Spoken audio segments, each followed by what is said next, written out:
ज्योति मल्होत्रा एक YouTuber, spy, sparrow, agent या सिर्फ एक मोहरा?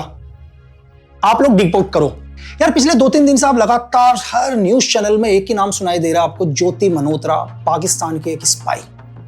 चलो, ज्योति मल्होत्रा पाकिस्तान की एक स्पाई है, एक एजेंट है जो हिंदुस्तान की इंफॉर्मेशन पाकिस्तान पहुंचाती थी, लेकिन इसका हैंडलर 13 मई 2025 को हिंदुस्तान से पाकिस्तान चला गया। एहसान उर रहीम उफ दानिश उफ इकबाल, और भी बहुत सारे नाम होंगे यार उसके। इसके पीछे भी एक रीजन है। बहुत सारे लोगों का क्वेश्चन आ रहा है कि हमने दानिश को क्यों अरेस्ट नहीं किया, यार मेन हैंडलर तो वही था ना।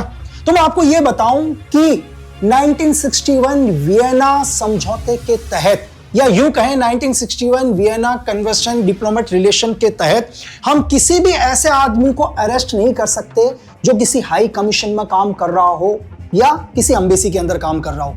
हम सिर्फ एक ही चीज कर सकते हैं कि आप हमारे देश के लिए सही नहीं हो, आप हमारे देश में जासूसी कर रहे हो, आप 24 घंटे के अंदर हमारा देश छोड़कर जाओगे। सेम हिंदुस्तान ने भी वही किया। 12 मई को उसे बोल दिया गया कि तुम हिंदुस्तान छोड़कर पाकिस्तान चले जाओ, क्योंकि तुम हमारे देश के अंदर क्या कर रहे हो, जासूसी कर रहे हो। और 1961 वियना समझौते के तहत उसे हिंदुस्तान छोड़कर जाना पड़ा। लेकिन अब हम आते हैं ज्योति मल्होत्रा। यार सच में कौन है ज्योति मल्होत्रा? क्यों आज हर न्यूज चैनल, हर ट्विटर, हर मैसेज सिर्फ ज्योति मल्होत्रा को लेकर आ रहा है? क्या ऐसा तो नहीं है कि पहलगांव का गुस्सा अभी भी लोगों के अंदर आक्रोश बना हुआ है, जो होना चाहिए? अगर सच में ज्योति मल्होत्रा एक स्पाई है तो 121A के तहत, आईपीसी के तहत उसके ऊपर भी वही मुकदमा चलाना चाहिए जो अफजल गुरु के ऊपर चलाया गया था। मैं आपको बताऊं कि अगर कोई हमारे देश के साथ गद्दारी करता है, देशद्रोह करता है, जिसकी वजह से हमारे राष्ट्र को सुरक्षा को खतरा है, तो उसके ऊपर 121A ही लगना चाहिए। लेकिन क्या सिर्फ 3 बार पाकिस्तान जाने से, अप्रैल 2023, मई 2024, मार्च 2025 कि 3 बारी ज्योति मल्होत्रा पाकिस्तान गई, उसके बाद एक चीन का दौरा किया और हमारी इंटेलिजेंस की नजर उसके ऊपर पड़ी और हमने ज्योति मल्होत्रा को अरेस्ट किया। हिसार पुलिस ने उसे अरेस्ट किया। अगर मैं आपको हिसार पुलिस का एक बयान बताऊं कि एसपी साहब ने एक बयान दिया है, आप उस बयान को सुनो। अभी तक हमारे पास इसका एविडेंस नहीं है कि क्या इसके पास पास ऑन तो कोई तब करेगा जब उनके पास इन्फॉर्मेशन होगी। अगर आप उनके बयान को ध्यान से सुनोगे तो शायद ज्योति मल्होत्रा को आज अरेस्ट करे हुए 3 दिन हो चुके हैं। शायद 16 मई को उसे अरेस्ट किया गया था, आज 20 मई है, 4 दिन के बाद मैं वीडियो बना रहा हूं। लेकिन वो भी अभी कह रहे हैं कि हमारे को ऐसा कोई भी ना इलेक्ट्रॉनिक एविडेंस ऐसा मिला जिससे ये प्रूफ होता है कि ज्योति मल्होत्रा ने ऐसी कोई भी इंफॉर्मेशन पाकिस्तान तक पहुंचाई थी। लेकिन एक इसमें बहुत डाउट है, आप डिकोड करना। चलो ठीक है, मैं कहता हूं कि ज्योति मल्होत्रा एक ब्लॉगर थी, एक यूट्यूबर थी जो ट्रैवल के ब्लॉग्स को दिखाती थी। ठीक है, ट्रैवल के ब्लॉग्स को दिखाने के लोग जगह जगह जाते हैं, वो पाकिस्तान गई। लेकिन इतना सही है कि उसके टच में दानिश था जो पाकिस्तान का हैंडलर था। और मैं आपको बताऊं कि दुनिया का कोई भी हैंडलर है ना इस दुनिया के अंदर, वो बिना अपने देश के प्रॉफिट के कभी भी किसी से बात नहीं करते ये लोग।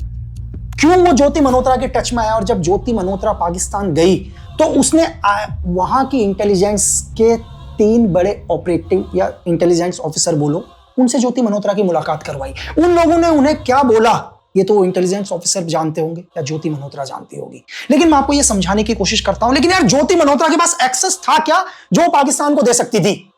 यार देखो, अगर कोई भी स्पाई के पास कुछ तो एक्सेस होना चाहिए कि ऐसी क्या इंफॉर्मेशन थी यार जो वो पाकिस्तान को देती थी। बेशक उसने सारे के सारे नाम क्या करे थे, अलग नाम से फिट करे थे अपने मोबाइल में, वो भी क्यों करे? इसके पीछे कोई ना कोई तो रीजन होगा। अगर ज्योति मल्होत्रा सच में एक स्पाई नहीं है, पाकिस्तान के लिए काम नहीं कर रही है, तो उसने क्यों अलग नाम से उनका नाम फेट किया? वो जब वहां के इंटेलिजेंट ऑपरेटिव से मिलकर आई, ये बात उसने हिंदुस्तान की सरकार के साथ क्यों शेयर नहीं किया? क्यों वो बार बार दानिश के टच में रही, ये जानते हुए भी कि पाकिस्तान हिंदुस्तान का सबसे बड़ा दुश्मन है? 1947 से लेकर 2025 तक पाकिस्तान का सिर्फ एक ही काम है, इस देश के अंदर आतंक फैलाना। लेकिन ज्योति मल्होत्रा या इसके जैसे बहुत सारे लोग इस देश में रह के पाकिस्तान को सपोर्ट करना, हमारी इंफॉर्मेशन पाकिस्तान तक पहुंचाना, चलो मैं एक बार ये मान लेता हूं कि ज्योति मल्होत्रा नहीं थी स्पाई, एग्जाम्पल के लिए, लेकिन फिर भी वो एक स्पाई के रूप में काम कर रही थी। आप बोलोगे यार क्या कैसी बात कर रहे हो, मैं आपको बताऊं, इंटेलिजेंस का काम करने का तरीका आपको कभी पता ही नहीं चलेगा कि आप किसी दूसरे देश के एजेंट बन चुके हो। आप बोलोगे यार कैसे, आपको पता ही नहीं चलेगा, आप जाने अनजाने में अपनी हर इंफॉर्मेशन उस देश तक पहुंचा रहे हो। जो पाकिस्तान खुद एड फंडिंग में जिंदा है, जो खुद यूएस के और चाइना के रहमो करम पर पल रहा है, वो पाकिस्तान क्यों ज्योति को फंड दे रहा है यार, क्यों मदद कर रहा है? कुछ ना कुछ तो बेनिफिट उठा रहा है। बेशक कोई भी इलेक्ट्रॉनिक डिवाइस हो या ऐसे कोई एविडेंस नहीं मिले, लेकिन सिर्फ एक चीज इसमें ऐसी है जो कहीं ना कहीं सोचने पर मजबूर करती है कि एक ब्लॉगर से इंटेलिजेंट ऑपरेटिव क्यों मिलेंगे पाकिस्तान के। देखो, ज्योति मल्होत्रा, हो सकता है दानिश ने उनको बोला होगा कि यार आप ब्लॉग्स बनाओ, हम आपको सपोर्ट करेंगे, पैसे से लेकर किसी भी चीज तक। बेशक दानिश ने उसे स्टार्टिंग में नहीं बताया कि तुम पाकिस्तान के लिए काम करो, चलो एक इस बात को मान लेते हैं। सेकंड, जो इंटेलिजेंट ऑपरेटिव उसे पाकिस्तान की धरती में मिले, उन्होंने भी नहीं कहा होगा, चलो मैं एग्जांपल के लिए बोल देता हूं कि वो इंटेलिजेंट ऑपरेटिव बन के मिले ही नहीं, हो सकता है कुछ और बनकर मिले हो, क्योंकि अपनी आइडेंटिटी कभी वो बताएंगे नहीं। तो भी हम मान लेते हैं कि उसने कहा होगा कि यार ठीक है, तुम एक यूट्यूबर हो, ये हो, तुम हमारे पाकिस्तान को भी क्या करो, दिखाओ। अब एक यूट्यूबर क्या होता है, एक यूट्यूबर यार कभी भी जाता, आपने देखा होगा, किसी अगर कोई फूड का ब्लॉग बना रहा हो, किसी रेस्टोरेंट में जाएगा तो खाने की बात करेगा, कभी ये नहीं बोलेगा यार खाना गंदा है। सेम ज्योति मल्होत्रा ने भी पाकिस्तान की जगह को एक्सप्लोर करना शुरू किया और पाकिस्तान का एक सॉफ्ट कॉर्नर रखना शुरू कर दिया। ये एक चीज है, हो सकता है कि वो जानबूझ के भी रख रही हो, लेकिन सिर्फ मेरे दिमाग में एक ही क्वेश्चन है, अगर मैं दानिश की जगह होता या मैं उन इंटेलिजेंट ऑपरेटिव की जगह होता, क्योंकि ज्योति मल्होत्रा के पास मुझे नहीं लगता कि ऐसा कोई एक्सेस था जो पहुंचा सकती थी, लेकिन फिर भी, क्योंकि मैं उसे पाकिस्तान का सॉफ्ट कॉर्नर रखने के लिए नहीं बोलूंगा, क्योंकि वो सच में अगर मेरी एक स्पाई के रूप में काम कर रही होती, क्योंकि मुझे पता है अगर वो पाकिस्तान का सॉफ्ट कॉर्नर रखेगी तो कहीं ना कहीं हमारी इंटेलिजेंस की तो नजरों में आएगी ना यार। सिर्फ एक बात, लेकिन हो सकता है कि मैं यहां पर गलत हूं, हो सकता है कि जानबूझ के आईएसआई ने ही एक ऐसा प्लान किया हो कि यार कोई ना कोई तो, देखो मैं भी ये सोच रहा हूं, क्योंकि मैं आपको बता रहा हूं कि सीक्रेट सर्विस की दुनिया आप सोच नहीं सकते किस हद तक जा सकती है। क्या पता उन्होंने यही प्लान किया हो कि हम लोग इस पर सोचेंगे यार कि अगर सच में हमारी स्पाई होती तो क्यों पाकिस्तान का सॉफ्ट कॉर्नर रखती। ये चीज जानबूझ के भी होती है। बहुत सारे लोगों का क्वेश्चन यही होगा कि यार क्यों पाकिस्तान का सॉफ्ट कॉर्नर रखेगी, क्योंकि सेम आईएसआई एजेंट ने सोचा कि अगर हम पहले इससे पाकिस्तान का सॉफ्ट कॉर्नर रखेंगे तो कहीं ना कहीं जब इन फ्यूचर के अंदर इंडियन इंटेलिजेंस इसको अरेस्ट करेगी तो एक बात वो सोचेगी यार अगर सच में स्पाई है तो क्यों पाकिस्तान का सॉफ्ट कॉर्नर रखेगी, ये तो हिडन वर्क करेगी ना, जैसा मैं सोच रहा हूं। लेकिन हो सकता है मैं गलत सोच रहा हूं।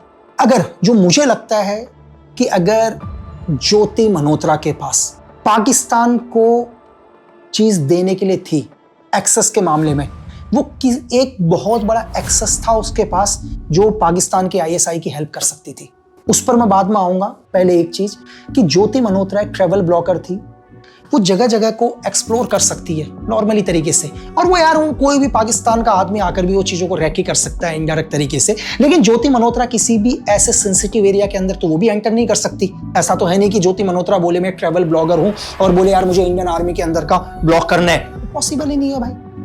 इंडियन आर्मी हो गया, ऑर्डिनेंस फैक्ट्री हो गई, वो सेंसिटिव एरिया जो हमारे देश के लिए बहुत इंपॉर्टेंट होते हैं, ज्योति मल्होत्रा तो वहां पर वैसे भी नहीं घुस सकती थी। लेकिन ज्योति मल्होत्रा एक चीज उसके हाथ पर था, एक्सेस करना। वो पाकिस्तान के लिए क्या है, एक हनी ट्रैप का काम कर सकती थी। अगर मैं होता एक किसी दूसरे देश की लड़की जो एक नॉर्मल है, एक ब्लॉगर है, चलो ठीक ठाक सी दिखती है, उसके पास एक पॉइंट है कि वो अपने देश के किसी भी ऐसे आदमी को हनी ट्रैप कर सकती है जो मेरे लिए काम का हो। कहीं आईएसआई का ये प्लान तो नहीं था कि ज्योति मल्होत्रा इंडिया के ऐसे आदमी को हनी ट्रैप करे जिसे बाद में आईएसआई ब्लैकमेल कर सके और अपने बहुत सारे काम निकाला जा सके। ऐसे बहुत सारे इंसिडेंट हुए, अगर आप बैक में चले जाओ तो हिंदुस्तान के अंदर ही अकेला ऐसा इंसिडेंट नहीं है। मैं आपको बताऊं, एक आईपीएस ऑफिसर यार जो एलटीटी के ऑपरेशंस कर रहे थे, श्रीलंका भी गए थे, वो खुद हनी ट्रैप हो गए। एक यूएस की एजेंट जो एयर होस्टेस बनकर आई इंडिया के अंदर, उन्होंने उससे दोस्ती करी, करने के बाद उसको हनी ट्रैप किया हनी ट्रैप करने के बाद कुछ एक उनकी फोटोग्राफ्स वगैरह थी, उनको ब्लैकमेल किया और उन्होंने बहुत सारे एविडेंस दिए यार। ये सिर्फ मैं कह रहा हूं, मेरे पास कोई एविडेंस नहीं है, मैं सिर्फ डिकोड करने की कोशिश कर रहा हूं कि आईएसआई ज्योति मल्होत्रा से क्या काम निकलवा सकती थी। और रही मैसेज देने के बाद, मैं ये भी बोलूं कि हो सकता है यार आप इलेक्ट्रॉनिक डिवाइस से कुछ भी नहीं पकड़ पाओगे। आपको क्या लगता है कि कोई स्पाई यार अपने मोबाइल से थोड़ा ना बात करता होगा यार? आपको क्या लगेगा कि मैं अपने मोबाइल, अपना व्हाट्सएप, अपना टेलीग्राम, अपने स्नैपचैट, मैं इनसे मैसेज दूंगा? मैसेज देने के हजारों तरीके हैं यार। चलो मैं वो एक तरीका आपको बताता हूं जो तरीका बहुत पुराना है लेकिन आप लोगों के लिए नया होगा, क्योंकि आप लोग बोलोगे यार सर कि इतनी इंफॉर्मेशन आपने हमें क्यों दे दी? क्योंकि जो मैं आपको तरीका बता रहा हूं यार वो 5-7 साल पुराना है। 5 साल पहले क्या करते थे हम लोग भी, अगर मुझे भी किसी से बात करनी होती थी तो मैं पहले बोलता था कि हमारे हिंदुस्तान के अंदर एक न्यूज चैनल आता है, एग्जांपल के लिए कोई भी आज तक हो, जी न्यूज हो, XYZ हो, मैं 8 बजे आऊंगा और जी न्यूज का ये लाइव देखूंगा, ठीक है? और मैं इस नाम से करूंगा और मैं कमेंट्स पे बात करता रहूंगा नीचे। और वहां भी वो बंदा क्या करता था, उसी चैनल को खोल के रखता था और मेरे कमेंट्स को पढ़ता था। बाद में उन कमेंट को भी डिलीट कर देता था यार मैं। न्यूज चैनल में भी हम लोग बात करते हैं आराम से, ये 10 साल पुराना है यार।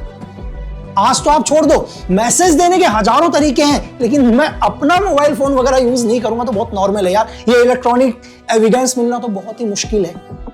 लेकिन सिर्फ मैं ये कहना चाह रहा हूं, क्या सच में ज्योति मल्होत्रा एक स्पाई का काम कर रही थी? क्या सच में वो आईएसआई को कोई एविडेंस देती थी, या सच में उसने किसी को हनी ट्रैप किया, या सिर्फ ज्योति मल्होत्रा अपने नाम को कमाने के लिए व्यूवरशिप के चक्कर में फंसती गई? ये आप डिकोड करो और आप सोचो कि क्या वो एक स्पाई है या एक मोहरा। और फिर लास्ट में एक ही चीज कि इस दुनिया में देश प्रेम से बड़ा कोई धर्म नहीं होता यार।